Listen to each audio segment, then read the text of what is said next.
Hi, I'm Ken Vincent. I'm here at Koyman Galleries, and I'd like to tell you a little bit about how I got started and what my process is and why it is that I actually do art. So I think for me, it all started around 1969 with this hitchhiking trip across Canada.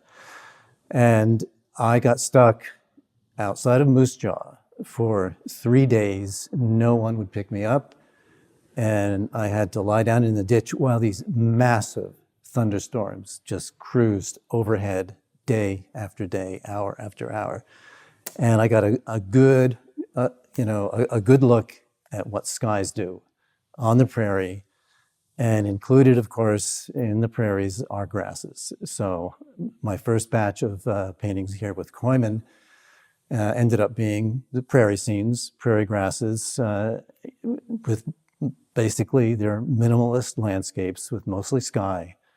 And the landform are these beautiful prairie grasses that I had an opportunity to just watch against my will in a ditch for 3 solid days. So that's the end of chapter 1. Okay, right. Okay, so the next thing is going to be process. Yeah. How did you get started painting? What age were you when you decided, or when you figured out, I really like this? Well, okay, I'll wait for the camera. It was post-university, actually mid-university, 1969. I graduated in 71 from North Carolina State University, where I was going to school. And that 1969 hitchhiking trip, of course, got me interested in painting. It was a real inspiration, and what I really wanted to do was recapture those moments when I was in the prairies, experiencing the turbulence of the storms, the wind, and the blowing grasses. And it was a motivation to go back to the studio and try to make that happen for me. And art was sort of like just a stab in the dark. I had no previous training. I never took any training, formal training. I'm self-taught. But I went back after that hitchhiking trip, got some paints, and tried to recreate my experience. You're self-taught? I didn't know that. Yeah, completely self-taught. There's a bit of an experience with that too. Or there's a story behind being self-taught. After that hitchhiking experience, I graduated in 1971, got married shortly thereafter, moved to Paris with my then wife, where we decided after visiting her parents on our honeymoon, they lived in Paris, we wanted to stay. So how is that we can stay there? We infatuated with Paris, both my wife and myself. And I thought, well, I can make paintings and I'll sell them up at the Place de Terre at the top of the Funiculaire in Paris. And, I'll see if I can make some money selling art. So that's exactly what happened. I initially started, I went to the Louvre and I went to the Musée Pompidou and the Jeu de Paume, all these museums in Paris, and started getting ideas on, how I'd like to proceed. And I ended up getting stuck on William Turner and John Constable. Certainly the skies on both these people, very impressive. And I took my cues from their paintings, went up to the square with a box of paints, and started doing copies of John Constable and William Turner-like paintings. And the tourists bought them.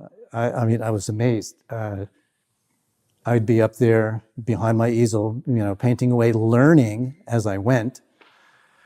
And people would come up and want to buy them. There were tour buses filled with tourists walking around the Place du Terre. And I was making actually a lot of money. As an artist on the square, a very commercial setting up there, but there were genuine artists there from China, from Japan, from all over the world, from Yugoslavia. And, they were doing legitimate art. They were trying to learn too, and they were just trying to survive, make a living. as was I. And we just worked through this together. Of course, there were those artists there that were just painting flowers and, Eiffel Tower and West Bank, but, we were attempting to do other kinds of art as well. And it sold just as well as the Eiffel Tower and those other paintings. Honestly, after I had established a career and things were going well, on the Place du Terre, I was making money and everything was fine.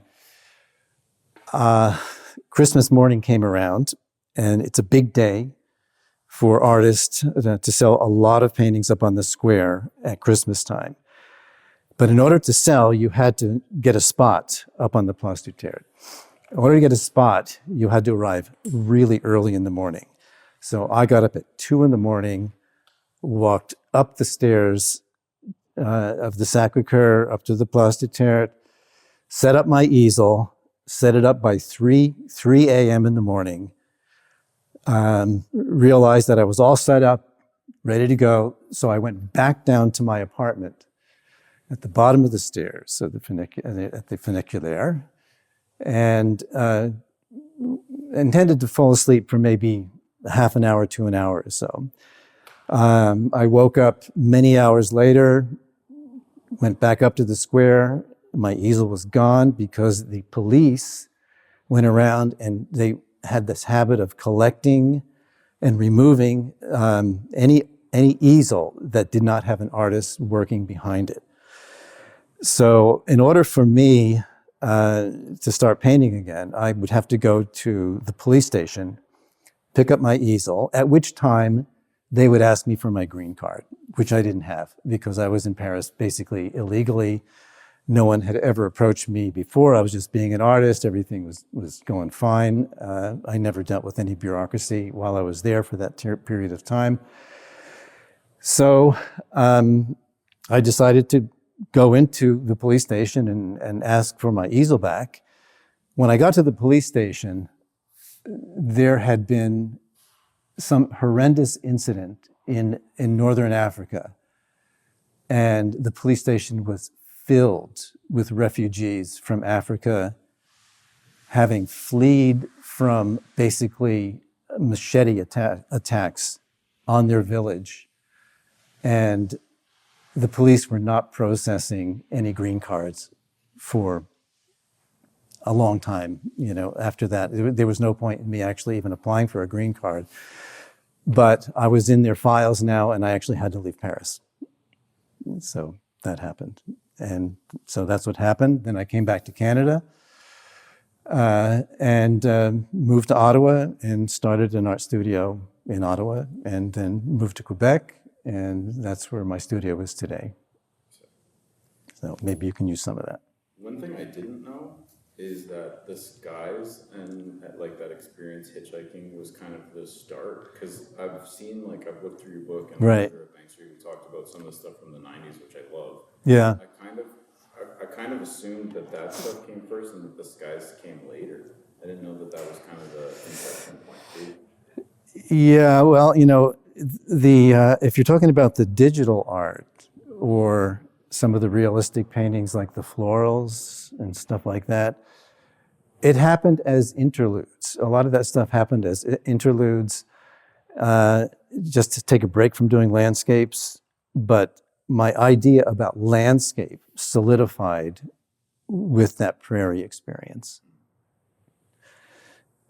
Where did the little, because some of the ones that I really loved were the abstracts. Right. On a door, or there's one that was on a big piece of plywood, lots on paper. Where did that come from?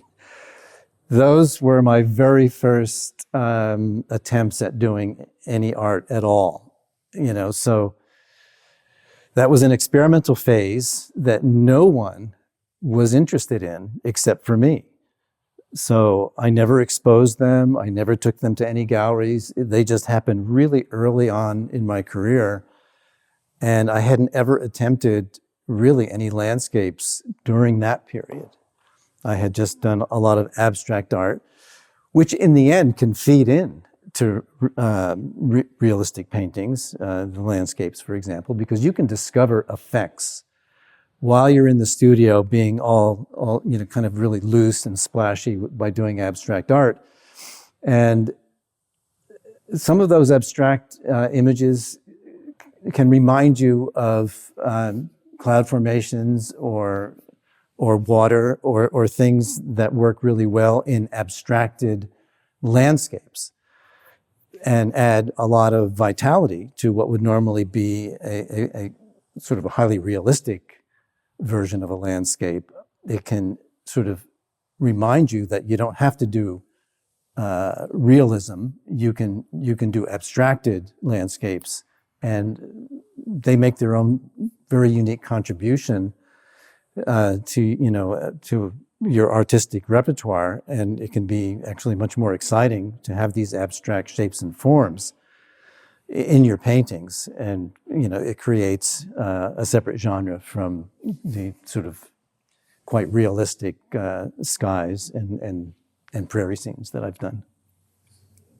It's interesting because to me, like, what comes to mind and what seems to like recur is the idea of exploration in the process, like whether it's hitchhiking, getting stuck in a ditch, just Paris and trying to make it work, or even the exploration of like going into the abstract and like developing techniques that are going to carry through to the landscape work. Yeah, that's a good point. I got a little note on that. Let me just read it. Got some notes on exploration here.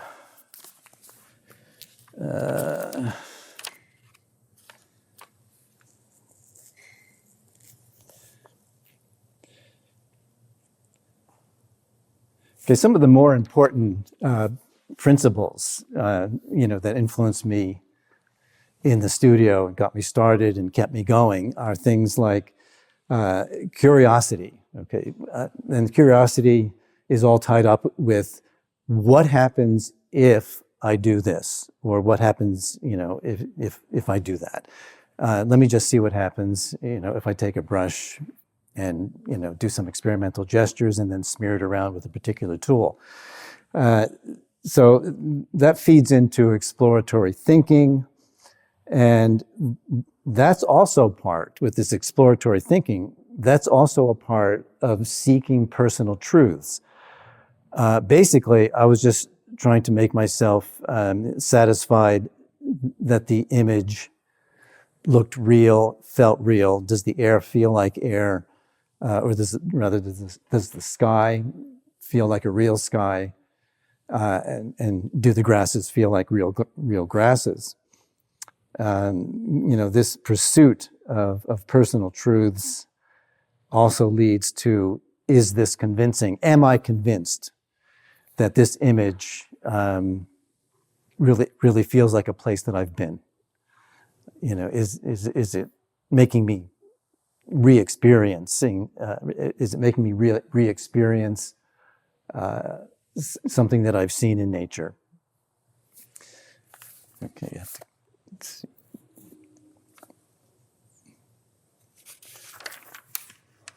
Okay, I've got some final things that I actually wanted to say.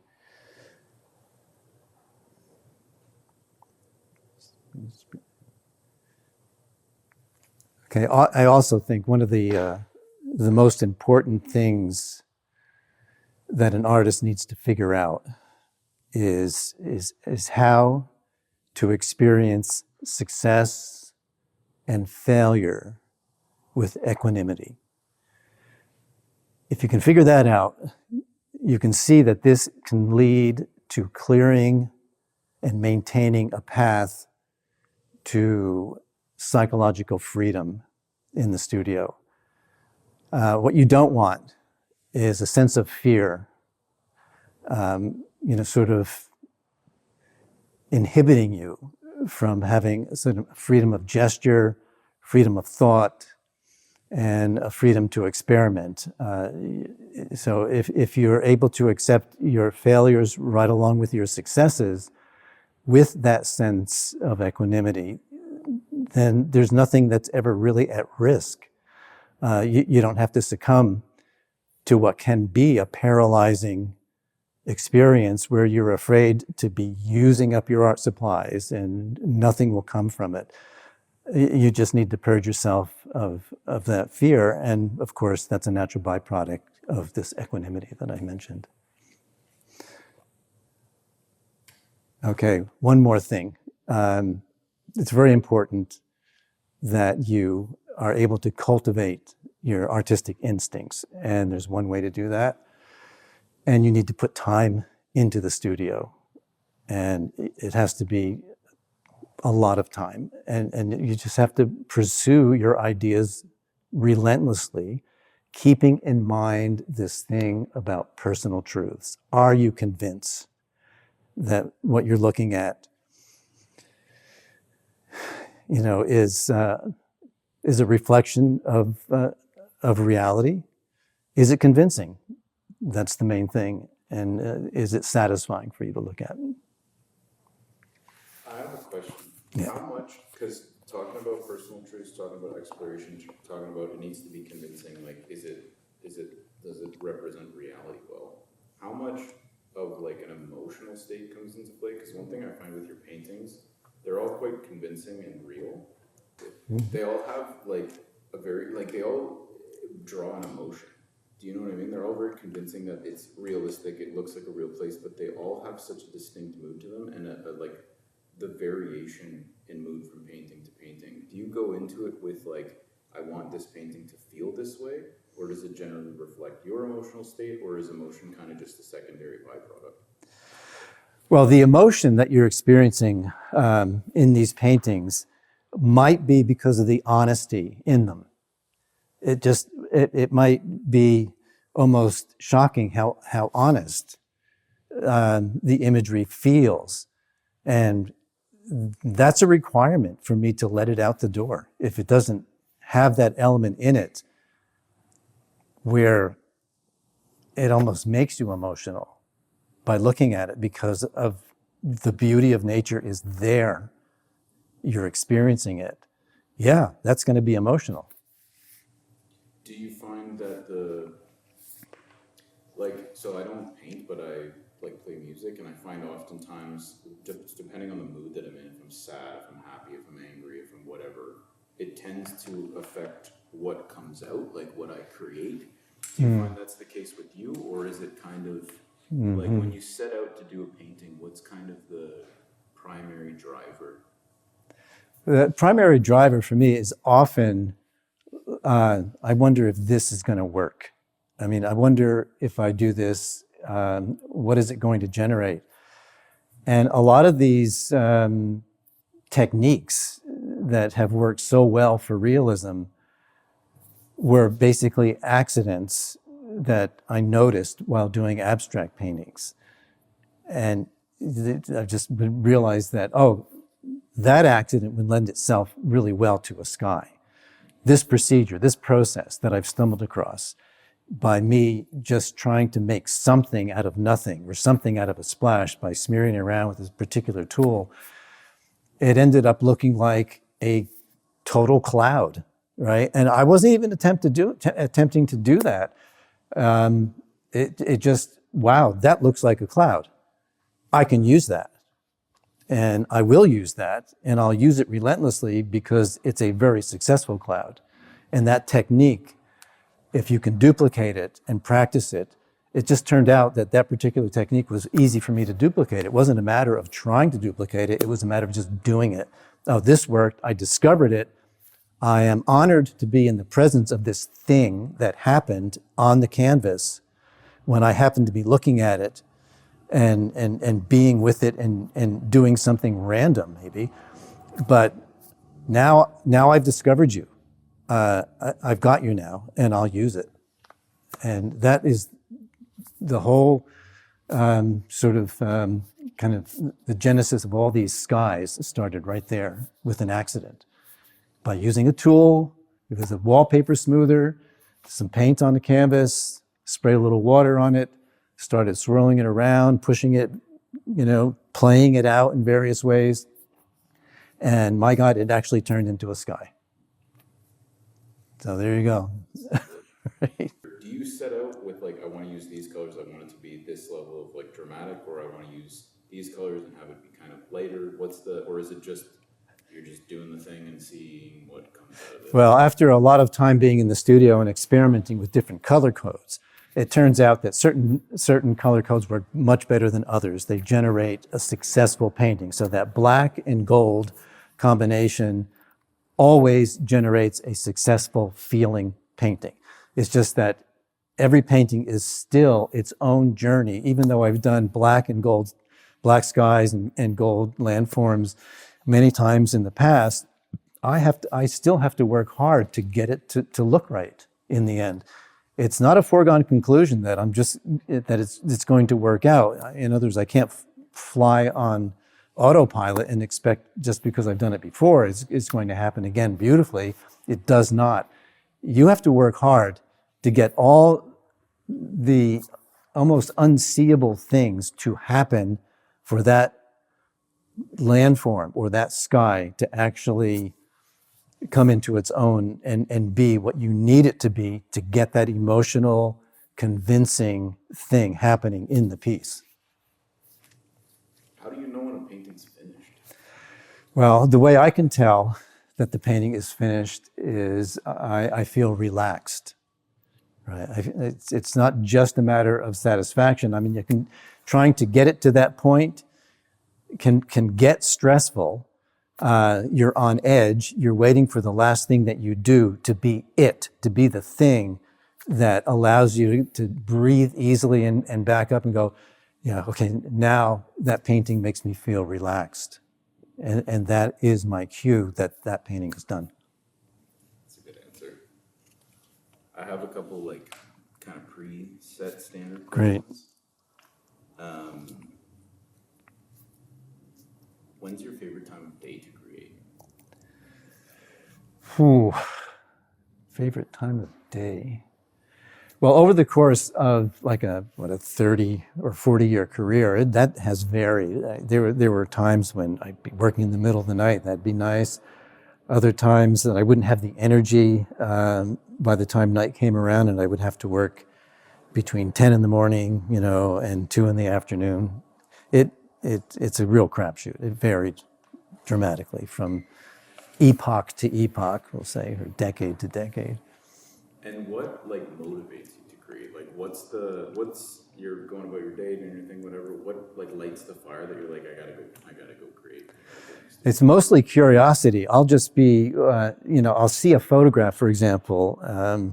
I'll be looking at other people's works, photographs of skies, and I'll see a sky that is truly inspirational. I'll go, my God, that sky is amazing. The whole photograph's amazing. I wonder if I can get something like that to happen in the studio. So I get really curious, and then I start cooking up plans and thoughts of how I might get that to happen. And now I have to go into the studio and try it out. And that's really one of the main motivators right there, is other people's good photographs. Who would you say are some of your biggest influences? The prairie photography, Courtney Milne, I would have to say, is the one photographer that a long time ago I stumbled across a photographic book of his. I actually bought 2 different books by Courtney Milne. And he just nailed it for me. His interpretation, what he was looking for, what his inner eye needed to see, just struck a chord with me, and that's what I wanted to see too in my paintings. So Courtney Milne, he's my man. This is arguably one of my favorite questions. Describe how art is important to society. Well, art can make people happy. It can relieve their tension. It can make them inspired. It can make them stop for a moment. It asks a moment of your time to pull you away from the rest of your day. And it can sort of just hold you there in kind of a suspended moment where everything else disappears and you're just inside the painting. And it's a big break for people to be able to just lose themselves in art. think that's a major benefit. It's a lot like the kind of benefit that comedians have on society. I mean, what would we do without comedians, and dark humor, making fun of political scenarios that are actually kind of desperate and frightening?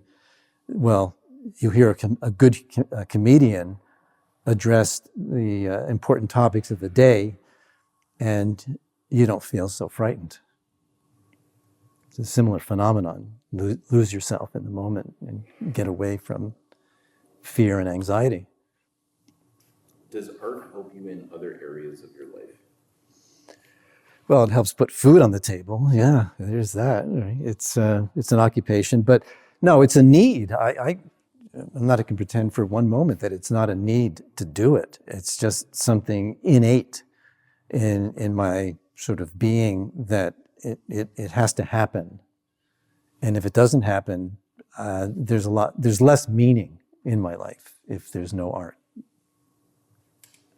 That's a good line. That also answers kind of my next question. I was going to say, how do you handle creative blocks? But Okay, well, the creative block issue is directly related to this being able to experience success and failure with equanimity. That can remove an enormous block. I mean, the enormous block is fear, often with some sort of artistic blockage. It's usually fear where you just are afraid to start anything for some reason. Who knows why? The human mind is complicated. But if you know that if you try an experiment, even if you're just wondering or thinking about something that you would like to do, to conduct an experiment, if you know that it's going to be okay whether you succeed or fail, then that block, that artistic block of fear is removed. As long as you're successful at figuring out how to do that. I mean, that's not an easy thing to do, is to treat success and failure with equanimity. That's a tall order, but I think you have to do it. You have to learn how to do that, or else just going into the studio can be a negative experience. Right? If you've gone to the studio and conduct, say, 10, 15, 20 experiments, and none of them have worked out, and you feel like you've just blown your budget on art supplies for the month, that's going to create a block all unto itself, but you still have to be able to get past that and just treat that as a learning experience. You go, okay, all those things, now I know they don't work. Or maybe they'll work next time, because every experiment, even though it might feel like you're trying to do the same thing, ends up being different in all its inner workings.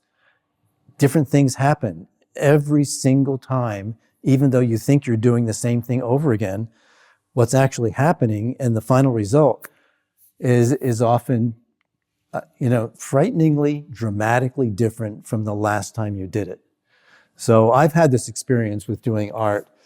I'll look at a previous painting. I'll know that I want to do something like that. And for a moment, I can't, for the life of me, figure out how I did it. It's like I've never done that painting, because now I have to start with a blank canvas, and I know how unique each journey is. And I know for sure that this journey that I'm about to start will have only kind of tangential things to do with the previous journey. They won't be, it's not a linear thing at all. It won't be as related as you might think. Okay, this is a bit more on the personal side, so we may or may not use it, but okay. Art reflects life, right? And so sometimes it doesn't reflect life. No. I mean, hey, think of surrealistic art, or think of, abstract paintings. That's how is that life? That's shapes and forms. It's like, so. But like with this overcoming the obstacle of fear and the exploration, you can kind of like what I was going to ask. Oh, the process of art. The Yeah. process of art. Well, in different ways, but in like your life particularly, do you find that that kind of exploration, overcoming of fear is mirrored in your life? Because you hear, hitchhiking, getting stuck in a ditch. Yeah, right. Like it's kind of like that's not necessarily the thing that everybody just goes out and does. No. Yeah, well, I didn't do that intentionally. But do you feel like that kind of overcoming the obstacle of fear has been like a part of your life? It's a daily thing in the art studio, is to be able to overcome the things that can thwart you in life, for sure. And I've done some conceptual art that the piece is specifically about that. And the painting specifically is called Your Story. Now, I'd have to refer to my book and show you the painting, but I don't know whether you want to get into that or not. But I've done a painting. It was a big piece of barbed wire, and it's called Your Story. And it's all about that, what you just mentioned. So I don't know just on a personal level, if you want me to talk to you on that aside, and I can show you that piece, or whether you think it's worthwhile. For sure, yeah. Absolutely. Okay. And it's about, this painting is related to a discussion about conceptual art. So I don't know whether I'm going to show this or not, if you want to actually come in later with your camera and splice this in. But this little bit on conceptual art, and I'll address your question first with the piece called Your Story. It's basically graphite and oil on masonite. The center part is basically graphite and oil that I smeared in with my finger. And these side panels are oil paintings, okay? So in the piece above, Your Story, we have an opportunity to contemplate what the image could symbolize in relation to the person looking at the painting. How is this my story, you might ask? Okay, somebody comes up, they look at this painting, and here's the title. It says Your Story. Well, what do you think? What's the first thing in your head that goes through your head? It's like, well, how is this my story, right? What could some barbed wire have to do with me, the viewer? The piece is apparently tempting the viewer to assemble a narrative about their life and the influences upon it.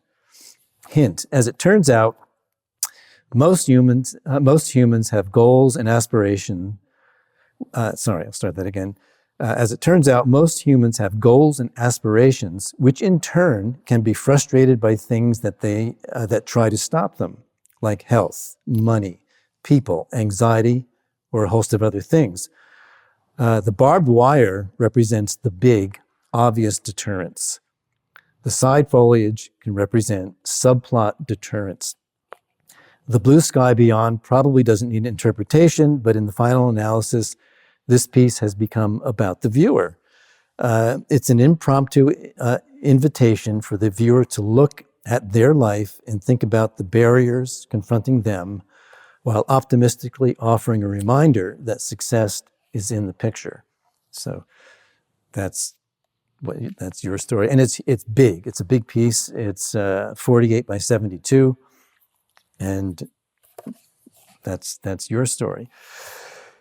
But in relationship to conceptual art, this is also an interesting piece right here. This is called Barb. It's graphite and oil on masonite. It's done back in 1992. So my idea here is that conceptual art has a story to tell or wants the viewer to experience a particular phenomenon. Looking at the piece above, we see a ball of barbed wire in the center and some holes on either side. The central object is surrounded by a preponderance of evidence as to what it's been up to. Consequently, Barb offers up a moment of cognition about what is going on and what the meaning of the piece is likely to be, i.e., the pointy thing made the holes. Okay, that's all there is to it. The pointy thing made the holes. Big deal. Further to this, we can either imagine the kinetic act of the barb making the holes, or just be satisfied in our understanding of the visual representation?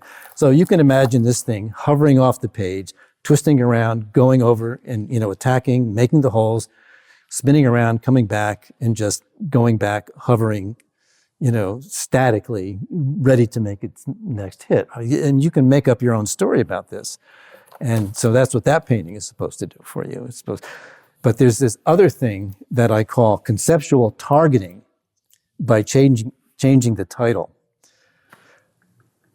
Same image, different title equals different meaning and different experience for the viewer.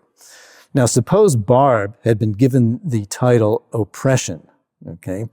The viewer is now confronted with an ideological space potentially concerning itself with social or political consequence rather than a space of pure imaginative concept. Now, the first story that I told about this is the pure imaginative concept. The other thing is, well, what do you mean oppression? What about this can speak oppression to you? Well, I think it's pretty obvious. There was a time when the title of this piece was called The Smooth, Clean Face of Oppression, but I just shortened it to oppression. Anyway, conceptual targeting by changing the title. So there's that. Okay. Now, you may not be able to use any of that. That's cool. I just, I'm happy. Have those pieces. I think the smooth, clean face of oppression got destroyed by mold in my basement. Right. What about your story? Your story is partially owned by Barry Ace, who's a native artist who is really pretty well known. He bought the end panels. Those 2 end panels were 2 out of 5. He bought all 5 end panels, so he just bought that crazy maze, of foliage with blue sky in back of it. And the central piece it's a 48 by 48 graphite and oil on masonite got destroyed by mold. Right? So there's that. Right? But I have photographs of it. Right? I mean, I have that photograph of it. Yeah. I think maybe a large print could be made of that, but I don't know. The file might not be big enough. I don't know. I have one last question. How do you define success as an artist? You mean, how do I feel about it? Or how do I make it happen? Both. And how would you define it? Oh, how would I define it? I thought you said, how do I find it? Oh, how do you define success as an artist? There are a couple of different answers for that. One is, of course, the financial success. If people are buying your work, there's in some universe or in most universes that's traditionally called success. It's not the only kind of success, and maybe it's not the most important one. I think for me, the ability to have that satisfaction out of being able to create what your mind's eye sees. That's success for me, for sure. If I can cook something up in my mind and I want to see it, and I have a need to see it, if I can make that happen, make it manifest, then that's success for me.